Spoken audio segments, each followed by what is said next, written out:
សួស្តីពុកម៉ែបងប្អូនទាំងអស់គ្នាតោះមកជួបជាមួយនឹងខ្ញុំម្ដងទៀតហើយថ្ងៃនេះខ្ញុំនឹងលេងយករឿងនិទានមួយមកចែកជូនពុកម៉ែបងប្អូនទុកជាសន្តាប់មុនពេលចូលគេង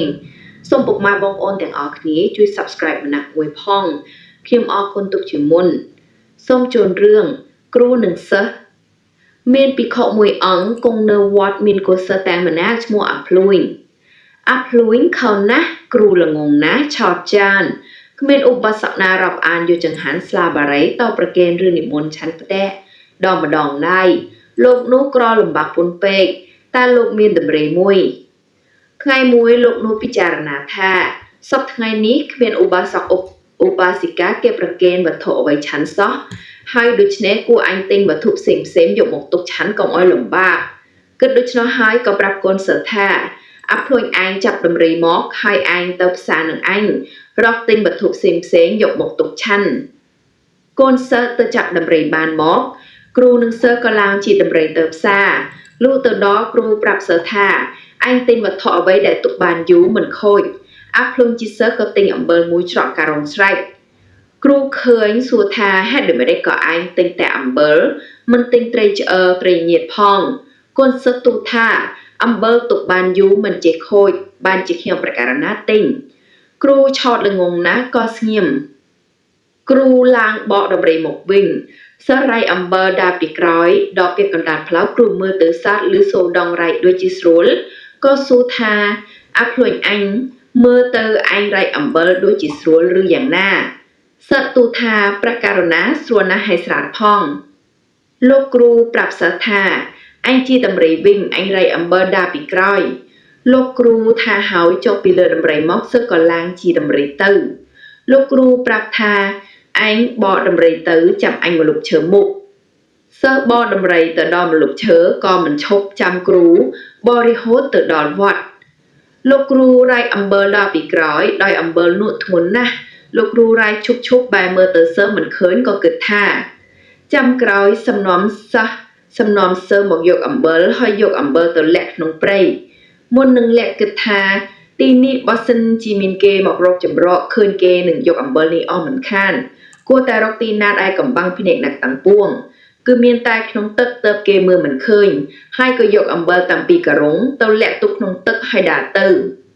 លុះដល់សួរសិស្សថាហេតុដូចម្តេចក៏ឯងមិនចាំអញសិស្សទូថាខ្ញុំព្រះករុណាបនដំរីមកព្រមចាំលោកគ្រូដែរតែដំរីមិនព្រមចាំសោះអង្វរដូចម្តេចក៏វាមិនព្រមវាប្រឹងដើរដល់វត្តទើបឈប់សិស្សសួរលោកគ្រូថាលោកគ្រូទុកអំបិលឯណាគ្រូប្រាប់ថាអញលាក់ទុកនៅទីនោះអញកាច់ដើមជោគដោតជាសម្គាល់ព្រឹកឡើងនាំកូនសិស្សទៅយកអំបិលវិញលុះដល់ប្រាប់សិស្សថាអញលាក់ទុកនៅត្រពាំងនេះសិស្សលាន់មាត់ថាម៉ែអើយវារលាយអស់ហើយអាភ្លួយក៏ចូលទៅយកអំបិលលើការ៉ុងទាំងពីរឡើងរលាយអស់មិនសល់ចំណងដែលចងមាត់ការ៉ុងដាច់ឃើញអេត្រីកញ្ជួមួយនៅក្នុងការ៉ុងនោះសិស្សទូលោកគ្រូថាមើលត្រីកញ្ជួមួយនៅក្នុងការ៉ុងវាស៊ីអំបិលអស់ហើយយកត្រីនឹងការ៉ុងប្រគិនគ្រូមើលគ្រូឃើញត្រីខាងណាស់ក៏ទះកំភ្លៀងមុតដៃនឹងធ្មង់ត្រីជាប់ពើត្រីចាប់ពើឈឺខ្លាំងពេកលោកគ្រូថាអញចាប់ត្រីដកធ្មង់វាឆាប់បិទអញឈឺណាស់សិស្សក៏ចាប់ដកទីស្ទើរតែមិនរួចលុះដករួចឈាមហូរជាខ្លាំងពើត្រីរឹតតែឈឺឡើងលោកគ្រូនាំកូនសិស្សទៅវត្តវិញយកទាំងការ៉ុងនិងត្រីកញ្ជក់ទៅផងដល់ទៅវត្តប្រាប់សិស្សថាអាភ្លួយអញដាំបាយមួយឆ្នាំងអាំងត្រីកញ្ជក់នោះឲ្យឆ្អិនជាឆាប់អញនឹងឆាន់លុះពើអន់ចាប់ពើលោកគ្រូក៏សំងំសឹងឡប់ទៅហើយឯអាភ្លួយក៏ដាំបាយអាំងត្រីឆ្អិន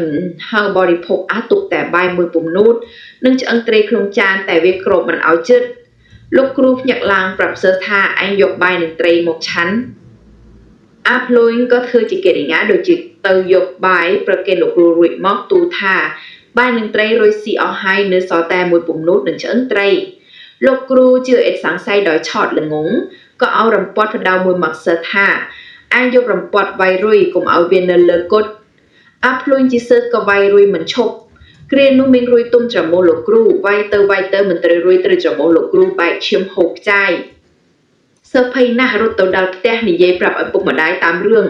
ឪពុកម្ដាយប្រាប់កូនឲ្យមកវត្តវិញកូនប្រកែកមិនប្រមកលោកគ្រូទៅតាមក៏វាមិនហ៊ានមកដោយខ្លាចគ្រូវាយ ថ្ងៃមួយលោកគ្រូតាំងពិធីសូត្រមន្តអាគមស្នេហ៍បន្ទន់ចិត្តសិស្សឲ្យមកអត់ភ្លេចចិត្តសិស្សបានដឹងថាលោកគ្រូតាំងពិធីសូត្រមន្តដូច្នោះក៏មកវត្តវិញដើម្បីឲ្យគ្រូជឿថាស្នេហ៍ពូកែលុះដល់វត្តវិញដើរលបចូលទៅឃើញលោកគ្រូកំពុងតែអង្គុយសូត្រមន្តក៏សួរលោកគ្រូថាលោកគ្រូធ្វើអ្វីគ្រូក៏ហៅថា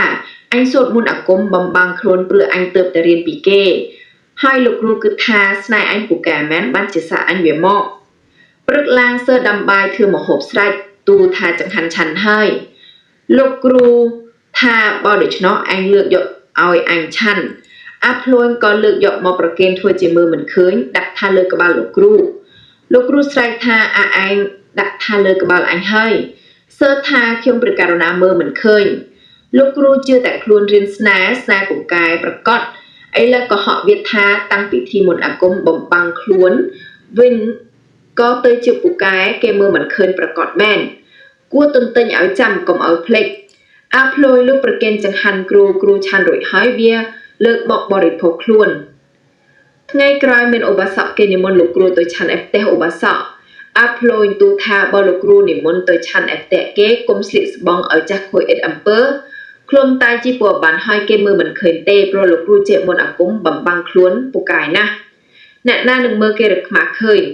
គ្រូក៏ជឿតាមពាក្យសិស្សថ្ងៃព្រឹកឡើងលោកគ្រូប្រាប់សិស្សថាអញតាមអញទៅឆាន់ឯផ្ទះឧបាសករួចលោកឃ្លុំតែជីពមិនស្លៀកស្បង់ដោយគិតថាឃ្លុំតែជីពបានហើយប្រមូលអាគមអញពូកែណាស់នរណានឹងមើលគេរកខ្មាស់ឃើញរួចនាំគុណសិស្សទៅលុះទៅដល់ឧបាសកនិមន្តឡើងលើផ្ទះគេលើកចង្ហាន់មកដើម្បីប្រគេនលោកឆាន់ដោយលោកមិនបានស្លៀកស្បង់អង្គុយមិនស្រួលងាកឆ្វេងងាកស្ដាំក៏លេចគេរកកណ្ដាលវាលឧបាសកឃើញដូច្នោះគេក៏នាំគ្នាសើចហូរឡើងហឹបលោកគ្រូពុំតាន់ឆាន់ចង្ហាន់មានចិត្តខ្មាស់គេណាស់ក៏ចុះពីលើផ្ទះត្រឡប់ទៅវត្តវិញជេរបន្ទោសសិស្សថាឯងមិនឲ្យឯងស្លៀកស្បង់ឲ្យលោកខ្មាស់គេណាស់អាភ្លួយទូថាលោកគ្រូកុំខ្ញាល់នឹងខ្ញុំព្រះករុណារឿងនេះប្រហែលជាខុសត្រណមពេលឬលោកគ្រូសួរថាឯងឃើញឯងខុសត្រណមដូចម្ដេចអាភ្លួយសួរថាលោកគ្រូនិមន្តតន់ឆាន់ទៅតាមផ្លូវណាលោកគ្រូប្រាប់ថាអញកោទៅចេញផ្លូវកោតសិស្សថាអូច្បាស់ជាលោកគ្រូខុសត្រណមហើយថ្ងៃមុនលោកគ្រូប្រាប់ខ្ញុំប្រកាសណាថាបើរៀនមន្តអាគមតាំងពងត្រូវឲ្យតอมស៊ីផ្លែស្ពឺសំបីតែមួយក្រំដាំស្ពឺក៏មិនបានវាសាក់មន្តអាគមឥឡូវលោកគ្រូមួយក្រំដាំស្ពឺបានជាខុសត្រណមសាប់អាគមអស់ហេតុនេះបានជាគេឃើញគេរត់ខ្មាស់លោកគ្រូបានស្ដាប់ដូច្នោះហើយក៏ថាអាភ្លួយអញភ្លេចតอมបានជាយ៉ាងនឹងឯងថានោះពិតប្រកបហើយលោកគ្រូនោះដោយឆោតល្ងងក៏ជឿជឹកអេតសំស័យតាំងពីនោះមកអាភ្លួយជាសើនៅបំរើគ្រូដោយសុខសប្បាយស្លូតស្លាប់វាកវែងមានភពអាយុយឺនយូរអរគុណសម្រាប់ការស្ដាប់របស់ពុកម៉ែបងប្អូនទាំងអស់គ្នាកុំភ្លេចជួយ Subscribe ម្នាក់មួយផងដើម្បីទទួលបាននូវរឿងនិទានក្រោយៗទៀតសូមអរគុណ